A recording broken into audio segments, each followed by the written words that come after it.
Meu caro telespectador, você já deve ter visto este filme. Se não com essa cena que eu vou te falar, algo parecido. Família reunida numa sala, depois do falecimento do patriarca, o patriarca todo-poderoso, que deixou alguma coisa para algumas pessoas. Mas o que e para quem? Diziam que ele tinha terras, diziam que ele tinha dinheiro no banco. Se falava muito de um patrimônio imenso, mas quem vai herdar? Aí chega o testamenteiro e começa a leitura do testamento. Uma tensão, quem será beneficiado ou não? O que está por trás de um testamento? Quem vai falar um pouco dessa história para mim é a mestre em Direito da Personalidade, professora de Direito Civil, Kellen Balém, que é professora da Unicesumar. Nós vamos falar um pouquinho sobre o testamento, que já foi cena de filme, mas tem uma lei clara, muito real e que envolve muitas pessoas.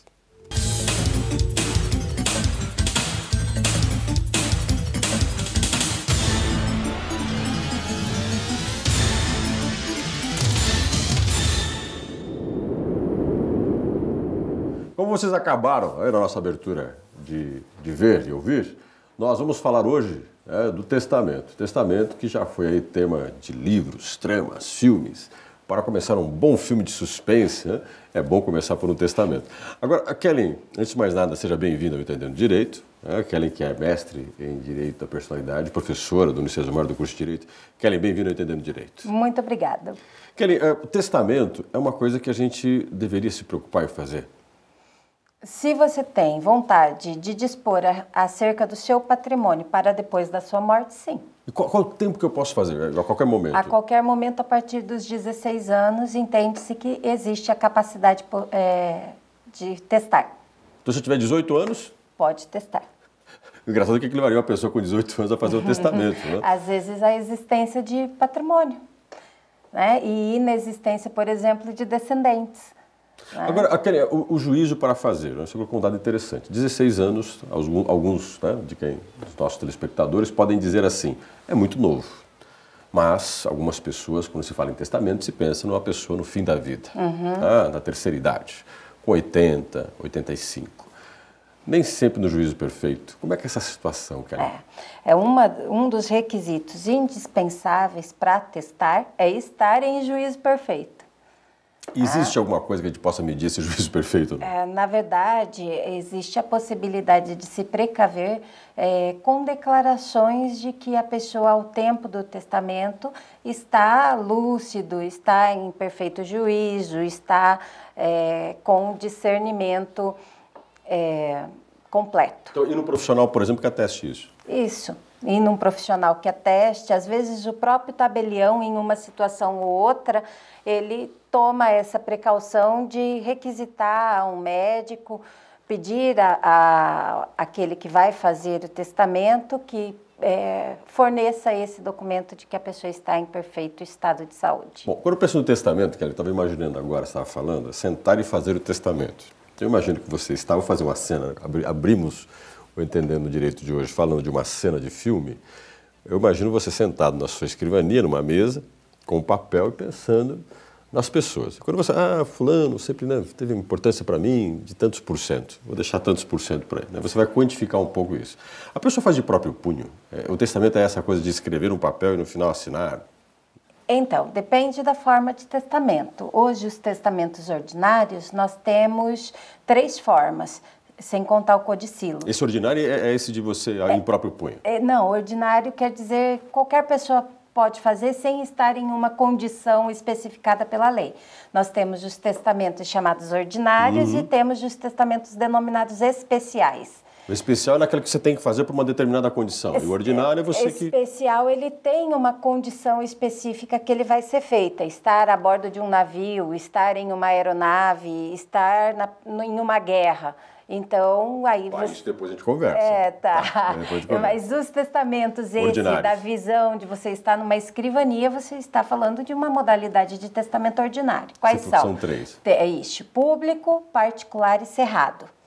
Né? Vamos começar pelo público. O público, ele é feito no tabelionato. Você diz pro tabelião como é que você quer, o que você quer, o que você quer deixar para quem? E quem redige? Ele é aberto aos beneficiários? Tabelião. Ele é aberto aos beneficiários, por exemplo, esse que você faz no tabelião? Ele é público. Então vamos supor que você fosse a minha filha e eu quero falar assim, para a Kellen eu vou deixar 30% do meu patrimônio. A Kellen sabe conscientemente que isso vai ficar com ela. Certo. Mas aí nós temos que ver, primeiro, se eu sou sua filha, então você tem descendentes. Se você tem um descendente, você tem uma limitação para testar. Você pode testar até 50% do patrimônio. Então, 50% fica para distribuir igualmente entre os descendentes. Ah, mas esse, então, coisa que eu não sou casado, eu sou viúvo, por exemplo. Certo. E tenho 3 filhos, você é uma das minhas filhas. E eu só posso, então, me desfazer de 50% desse patrimônio. Eu posso deixar 30% para você, 10% para o seu irmão e 10% para a sua irmã. Pode. E depois nós vamos dividir os outros 50% que você não falou nada. E aí depois que eu morrer? De qualquer forma, sendo testamento ou sucessão legítima, é sempre depois da morte. Não tem... Ah, então nem que eu queira deixar mais para você do que para os seus irmãos? Pode. Porque 50% do testamento você testa, com algumas exceções, da forma que você quiser. Então, se quiser deixar os 50% para um dos meus filhos, eu deixo. Isso, existe. Os outros 50% serão divididos proporcionalmente entre os 3. Igualmente entre os 3, isso. Aí você tem que dizer especificamente que você deixa os 50% disponível só para um. Quando você não tem filhos, você tem irmãos, por exemplo, como é que funciona isso? Tá. Se você não tem filhos, não tem ascendente, pai, avô, bisavô, não tem cônjuge, né? Aí só tem irmãos, você pode testar 100% do patrimônio. Então, eu posso fazer uma doação para uma instituição de caridade? Pode também. Se você quiser deixar 50% para um único irmão e os outros 50% para uma instituição de caridade, tá valendo. Eu posso deixar 100% para o irmão, não? Pode. Também. Sem problema. Pode excluir todos os demais. Então, se você não tem herdeiros diretos, fica muito mais tranquilo essa distribuição na porcentagem que você quiser. Integral. Mas esse foi um tipo, esse que você falou de fazer aberto, de fazer em público. Fazer público. Uhum. Não é assim, em público, né? Fazer público assim, as pessoas terem ciência do que eu estou deixando para quem eu estou deixando. Existe essa possibilidade. Se bem que as pessoas não têm o hábito de buscar nos cartórios, escuta, fulano de tal tem testamento registrado aqui. Ah, tá. Mas vamos supor que eu posso fazer isso? Vamos supor que a Kellen lá e faz um testamento no cartório. Eu posso, olha, eu quero saber o que a Kellen deixou. Eu posso fazer isso para os filhos? Na verdade, o testamento, quando feito no tabelionato, ele é público. Então, ele é... Eu poderia saber. Exatamente. Só que os tabeliões, em várias localidades, têm sempre pedido o motivo, por quê? Por quê? Para que não se estimule a bisbilhotice na vida alheia. Quem são as pessoas, Kellen, que fariam esse testamento público, ou pelo menos no cartório? Qualquer pessoa. Mas tem um perfil especial? Um perfil especial de quem... Geralmente as pessoas que fazem o testamento público, elas têm uma quantidade de bens considerável, embora não seja requisito. São pessoas que, por algum motivo, querem dispor, algumas entendem injusto deixar o patrimônio todo para os filhos, porque entendem que é muito patrimônio, que eles não dão valor ou não conseguem administrar, enfim, por N motivos, e aí acabam procurando o testamento público.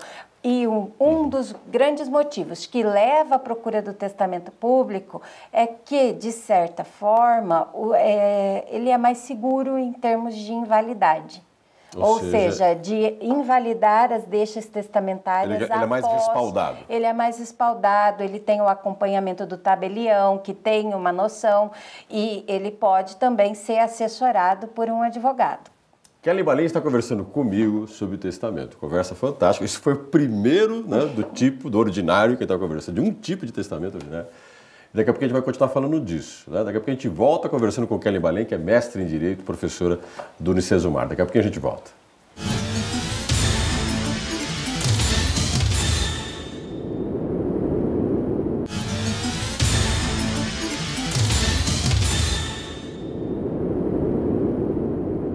O Entender o Direito de hoje está falando de testamento. Minha convidada, Kellen Balen, que é mestre em Direito, professora de Direito da Unicesumar. Kellen, nós estamos conversando no nosso primeiro bloco de testamento ordinário. Você até falou sobre aquele que é feito no tabelionato, né? Que é um testamento que a gente torna ele público. Mas não é a única forma de testamento ordinário. Você ainda tem mais duas que você ia falar. Quais são, Kellen? Isso, tem o testamento cerrado, que é aquele que o testador faz de testamento, pode ser de próprio punho ou pode ser por meio mecânico, mas daí não pode ter rasura. Né? Uma máquina de datilografia ou no computador. Ele tem que ser rubricado pelo testador em todas as folhas e após as formalidades, ter construído, ter redigido o testamento, ele é apresentado ao tabelião para aprovação. Então o tabelião dá uma olhada, confere, vê se ele está dentro da... Na verdade, a função não é a conferência. Ele vai apresentar e o tabelião vai fazer a aprovação. O nome é esse. Aprovação, mas não vai analisar a avaliação ou vai fazer análise do conteúdo do testamento. Pergunta, Kellen, agora eu fiquei curioso. Então vamos supor que eu vou lá e vou fazer esse testamento cerrado. Redigito lá no computador, tal. Imprimo, faço como você falou, rubrico todas as folhas, assino ele, tá? E chego lá para validar ele, para aprovação dele. Mas pode ter dentro do corpo dele algumas coisas que, por desconhecimento da lei, eu acabei tomando algumas atitudes que não podia. Sim. E daqui a pouquinho eu quero conversar um pouco sobre isso. Quem tem direito, quem não tem direito ao patrimônio. Isso invalida o testamento? O direito ou a lei procura recepcionar e manter o máximo possível das disposições de última vontade. Ou seja, a vontade de quem fez o testamento. Exatamente. Só que em algumas circunstâncias tem disposições que são cogentes, obrigatórias e que daí invalidam, às vezes não o testamento, mas a cláusula em questão. Tipo, deixei tal patrimônio para fulano, eu não podia ter feito isso. Fulano não podia, então essa cláusula é invalidada em razão da disposição que a lei proíbe. Esse testamento cerrado que você falou, ninguém tem acesso a ele? Na verdade, a aprovação é lida perante 3 testemunhas. O público é feito com o tabelião e 2 testemunhas. O cerrado, a aprovação é lida perante 3 testemunhas. Essas testemunhas, quem escolhe elas? Pode ser o próprio testador. Eu escolho os amigos, 2 amigos meus, 3 amigos meus e eles vão... Isso, só que a testemunha não pode receber deixa. Então tem que ser que é receber deixa? O amigo que vai funcionar como testemunha, ele não pode ser beneficiário no testamento. Sim, não pode citar ele como um dos beneficiários. Então esse amigo que você convida não vai receber nada em favor dele no testamento. Ele só vai testemunhar a sua vontade. Isso. Então, às vezes é mais benéfico você ser beneficiário. Você não ser testemunha. Exatamente. Né? E aí você tem esse testamento cerrado, esse não, além dessas pessoas que são testemunhas, não vai a público. Não. E esse testamento só vai ser aberto a partir do momento que aconteceu o óbito. Então, estas testemunhas, esse testamento, todos eles são solenes, ou seja, a lei traça lá como ele tem que ser feito, tintim por tintim, das características dos requisitos que tem que ser cumprido. No caso do testamento cerrado, ele é apresentado fechado e a pessoa que está apresentando vai ter que escrever, apresento o meu testamento e peço aprovação. Ou então vai ter que dizer para o tabelionato, vim trazer o meu testamento cerrado e peço aprovação. E isso na frente das testemunhas. Então tem um ritual. Tem todo um ritual. Independente da modalidade, o testamento é sempre solene. E quando se encerra ele, se lacra ele, mas se lacra mesmo? Lacra de verdade mesmo. Aquela coisa da cera? Até a cera. Por quê? Porque, na verdade, ele é cozido. Costurado. Isso, costurado. Então, vai ser escrever que pediu a aprovação, o tabelionato vai fazer a aprovação, depois vai dobrar, vai costurar, ou vai colocar, vai envelopar, vai costurar, tudo vai selar, e não pode ter nada rompido sob pena de invalidade. Se de repente chegar lá com o testamento com alguma abertura... Com um pontinho rompido, ele pode ser invalidado em razão de estar rompido. Bom, aí você falou do cerrado, que é esse, você falou daquele público, e qual é o outro? O outro é o particular. O particular. Esse você faz, pode ser manuscrito ou mecânico, e também tem que ter testemunhas, né? E ele é apresentado depois da sua morte. Ele é mais simples, vamos dizer assim, ele não passa por um ritual mais burocrático. Na verdade, o grande problema dele serão as testemunhas, né? Agora, tem uma curiosidade, você falou dos 3 tipos dos testamentos ordinários, e eu fiquei curioso para te perguntar uma coisa. Quando nós temos aí a morte da pessoa, juntam-se os parentes, né? Tem-se ciência de um testamento ou não? Ou, de repente, depois da morte da pessoa, as pessoas podem ser pegas de surpresa, quando todo mundo já está falando assim, então eu vou ficar com tanto, você com tanto, você com tanto, e alguém fala assim, pera aí, tem um testamento. Na verdade, assim, as testemunhas, elas servem para comprovar a existência do testamento, mas também tem uma figura, né, do testamenteiro. Então, essa é a pessoa que tem ciência da existência do testamento e que, com a morte do testador, deve falar para os herdeiros, olha, tem testamento, vamos cuidar da abertura do testamento. E isso é falado assim que vem a óbito a pessoa? Isso, só que existe toda uma ritualidade para fazer e uma outra ritualidade para abrir.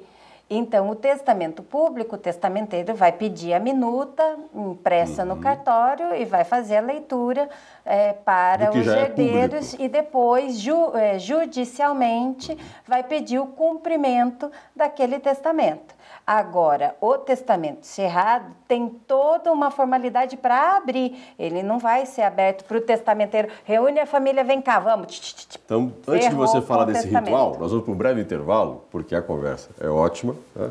Testamento tem muitas coisas interessantes. Daqui a pouco a gente volta para o nosso último bloco, conversando com Kellen Balém, que é mestre em Direito. Daqui a pouco a gente volta.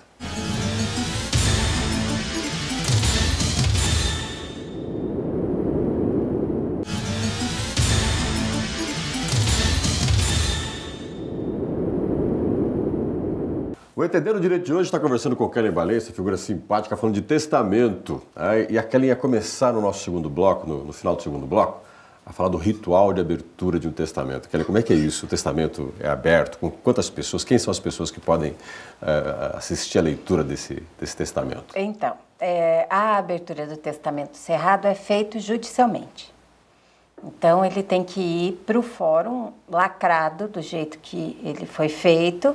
Aquela costura, selo e tudo? Costura, a cera, tudo. O selo, né, vai lacrado e ele é aberto em juízo. Aí, nesse juízo, quem está lá diante? Só algumas pessoas? As pessoas que serão citadas? Isso, na verdade, na abertura, só algumas pessoas estão presentes. O juiz, o Ministério Público pode estar, o testamenteiro e e o testamenteiro, esses estão. E aí existe a possibilidade de estarem as testemunhas. Depois que ele é aberto, daí são convocados os beneficiários. Então aí isso que eu achei interessante. É diferente do testamento público, onde já fica explícito quem são os beneficiários, é de acesso público, tem a possibilidade do testamenteiro requerer a cópia, juntar a família toda naquela cena e daí falar, olha, então tem testamento. E aí dizer como é que tem que ser distribuído o patrimônio. Então você vai chamar as pessoas conforme elas são citadas no testamento ou não? Exatamente. Então se você não for chamado, já é sinal que você não está entre os beneficiados. Né? Do testamento não, porque o testamento ele pode constituir novos herdeiros. Né? Então ele tanto pode beneficiar herdeiros legítimos, né? Ou seja, herdeiros que estão na ordem de vocação, como ele pode constituir novos herdeiros. O que seriam esses novos herdeiros, Kellen? Seriam pessoas que a princípio não herdariam, porque não são parentes diretos, ou não tem nenhum laço de parentesco. Um amigo, uma instituição que eu gostaria de... Uma instituição, um filho não produzido de alguém. Que de repente todo mundo fica sabendo ali, isso pode acontecer também. Eu quero deixar um determinado patrimônio para o filho do Gilson, que terá com a fulana. Então, esse filho pode nem estar concebido ainda. Então ele pode fazer uma doação para quem ainda não... Por uma prole eventual, né? Mas tem que ter geralmente um laço que vai ligar o Gilson a essa pessoa, ou filho de um filho, né? Então... Quero deixar ao meu primeiro neto.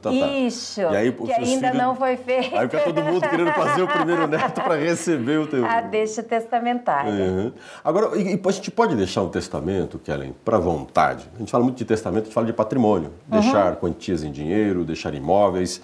Mas e a vontade? De repente, vou te dar um exemplo disso, a pessoa deixa em testamento que ela gostaria de ser cremada e não enterrada. Isso é possível? Tá. Quando o testamento não é vultuoso em termos de patrimônio, ou que ele quer só dispor acerca do enterro ou de alguns bens de pouca monta, de pouco valor, de forma pessoal, um anel de noivado, uma aliança, uma corrente muito especial que não seja de alto valor, tem a possibilidade de fazer por meio de codicilo.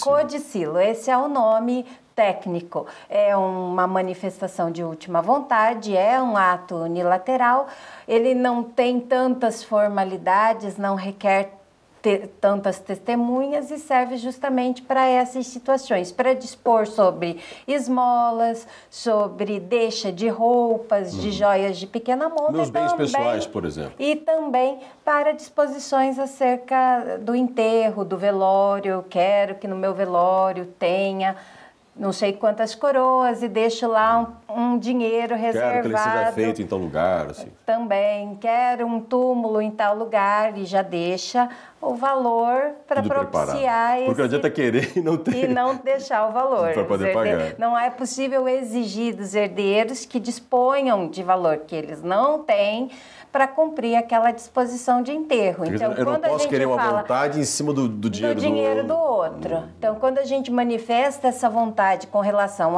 ao enterro e ao velório, é óbvio que você vai estar dispondo de um patrimônio para que seja realizada essa tua vontade. Kellen, se acabar a nossa entrevista, você falou assim que existia o testamento ordinário e tinha um outro tipo de testamento de pessoas que iam viajar, que você até colocou alguns exemplos bem rápido, lá no nosso primeiro bloco. Me explica, fora esses testamentos ordinários, que testamento é esse que a gente tem que de repente foge a essa... Existem os testamentos especiais, que são o marítimo, o aeronáutico e o militar.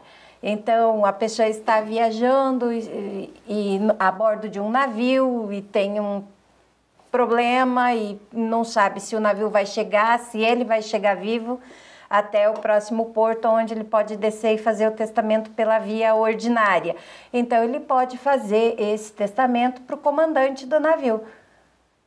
Né? Se ele morrer, o testamento tem a validade. Vamos construir uma história para o nosso telespectador. Vamos supor que eu entro dentro de um navio para fazer uma viagem e sou cometido de uma doença muito grave e posso morrer antes de chegar no destino. Então eu posso chamar o capitão do navio e falar para ele, olha, eu gostaria que fulano de tal... Fazer o meu testamento. Esse testamento, inclusive, ele se assemelha à forma do testamento público, que é ordinário, só que ele não é feito no tabelionato. Ele é feito, no caso, por um oficial, né? Isso. E numa circunstância de que ele não tem a possibilidade de chegar ou que existe algum perigo que possa fazer com que ele não chegue ao destino. Porque em época de guerra isso é muito comum. De repente uma batalha, vou para um campo de batalha, não, claro, quem vai para um campo de batalha pode não voltar. No testamento marítimo e aeronáutico existe a previsão tanto para civis quanto para militares. No testamento militar, a previsão é única e exclusivamente para aqueles que estão servindo o país. Então, aí, claro, num tempo de guerra, é feito a princípio para o oficial, mas existe a possibilidade de deixar ou de fazer o testamento mesmo para uma pessoa que não tenha patente superior, mas que esteja com você no momento derradeiro ou no momento que antecede o seu óbito. Óbvio, de novo, que sempre a pessoa tem que estar no seu discernimento perfeito, ou seja, no seu perfeito juízo.